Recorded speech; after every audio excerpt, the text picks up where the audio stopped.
है। अब ज्यादा समझे कि जरा हम इसको समझ लेते हैं। मैं बार बार इस बारे में बोल रहा हूं कि खतरा एक्चुअली उनको नहीं है जिनकी इम्यूनिटी स्ट्रांग है। तो किनको खतरा है उसके बारे में बात कर लेते हैं। खतरा एक्चुअल में किसको है? तो खतरा स्पेशली उनको है जिनकी इम्यूनिटी वीक है, जिनमें रोग प्रतिरोधक क्षमता जिनके शरीर की वीक है, वो हाई रिस्क पर है। इसीलिए अपनी इम्यूनिटी में बार बार बोला गया अपनी इम्यूनिटी पे ध्यान दो, अपनी इम्यूनिटी पे ध्यान दो। ऐसे पेशेंट इससे ज्यादा इन्फेक्ट होंगे।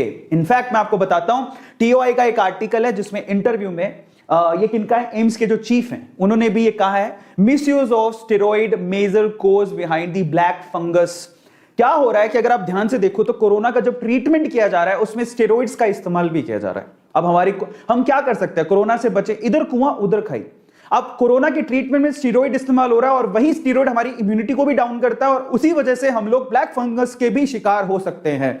तो हम लोग इधर कोरोना से बचें तो उसके लिए स्टेरॉइड लेना पड़ेगा, स्टेरॉइड का ट्रीटमेंट है, अलग अलग तरह से स्टेरॉइड को लेना पड़ेगा। लेकिन अगर स्टेरॉइड लेते हैं तो उससे इम्यूनिटी डाउन होती है और अगर इम्यूनिटी डाउन हुई तो वहां पर ब्लैक फंगस का भी खतरा बढ़ेगा अगर हमने हाइजीन का ध्यान नहीं दिया तो, साफ सफाई का ध्यान नहीं दिया तो।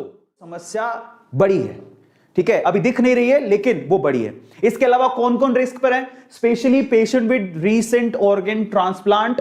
अगर अभी किसी ने अपना ऑर्गन ट्रांसप्लांट करवाया या फिर कैंसर से वो लड़ रहे थे, कैंसर का अगर ट्रीटमेंट चल रहा है तो वो हाई रिस्क पर है, तो उनको बहुत ध्यान देने की जरूरत है। स्पेशली अगर आपके घर पे कोई शुगर या शुगर के मरीज है, डायबिटीज है, अगर किसी को डायबिटीज है, डायबिटिक है वो, तो उनको बहुत ज्यादा ध्यान देने की जरूरत है। बार बार लगातार उनकी डायबिटीज को चेक करते रहे, शुगर के लेवल को चेक करते रहे, उनको खतरा सबसे ज्यादा है, ठीक है। तो इसलिए कह रहा था आप लोगों से, अगर आप ऐसा सोचे कि हम तो स्वस्थ हैं हमें क्या लेना देना, लेकिन यहां पर कैच है, आपके स्वस्थ होने से तो खैर फर्क पड़ेगा ही, लेकिन अगर आपके आसपास किसी को भी शुगर है या कोई ट्रांसप्लांट करवा के आया या कैंसर है, उनको तो दिक्कत हो सकती है। तो इसलिए आप अगर सजग रहेंगे, उनको बताएंगे तो बचा सकते हैं, ठीक है। इसके अलावा जरा आप देखिए, यहां पर स्टेरॉइड दिया गया, यहां पर immunosuppression of by steroid.